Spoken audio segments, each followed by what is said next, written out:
Il passaggio generazionale di un'attività è una delle fasi più temute dagli imprenditori di oggi e spesso il proseguimento di una realtà produttiva, per quanto solida sia, dipende proprio da questo momento, che dovrebbe arrivare in modo naturale, senza forzature, ma con delle novità. Un esempio interessante è quello di Emanuele Martinello, giovane imprenditore già maestro d'opera del legno, titolo ottenuto nel 2014 anche da suo padre Gino.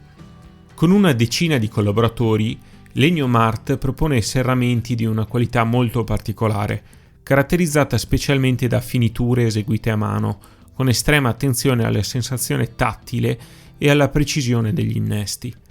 Emanuele Martinello è nato e cresciuto all'interno della bottega, che dista a pochi metri da casa sua, ma ha anche saputo sfruttare i propri interessi, apparentemente distanti dal mestiere di suo padre, per portare qualcosa di davvero nuovo nel mondo dei serramenti. Emanuele, infatti, parla con le porte e con le finestre. Cosa trovo su Divina? Divina.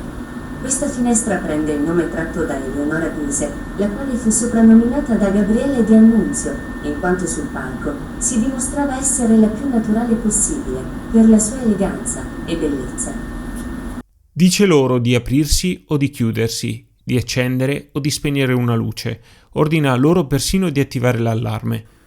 Sono i nuovi segreti della domotica, che però in questo caso riscoprono una forma di artigianato che riesce a dialogare con tecnologie o con altri sistemi di riconoscimento digitale.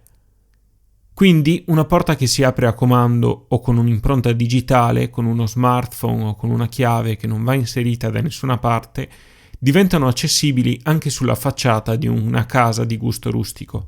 Con umiltà ma anche con soddisfazione, Emanuele ci racconta che tutto è nato da un suo hobby, l'audio car.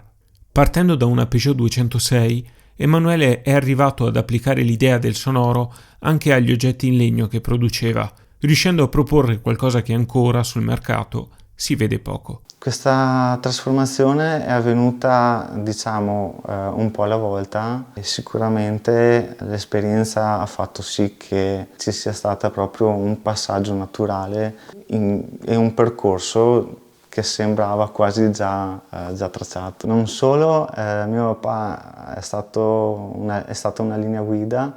Anche dentro di me ho sempre avuto delle passioni che ovviamente sono extra lavoro, però in qualche modo hanno interagito nel lavoro e nel mestiere che oggi appunto faccio. Ad oggi riusciamo anche a comunicare con le finestre, non solo a toccarle o aprire la maniglia, addirittura riescono ad aprire e chiudersi da sole attraverso la tecnologia. Le finestre si parla già di vetri performanti. I vetri cosa avranno? Avranno dei pannelli solari esterni al vetro che, oltre a avere la possibilità di vedere all'esterno, hanno la caratteristica di accumulare l'energia elettrica appunto per il fabbisogno della casa.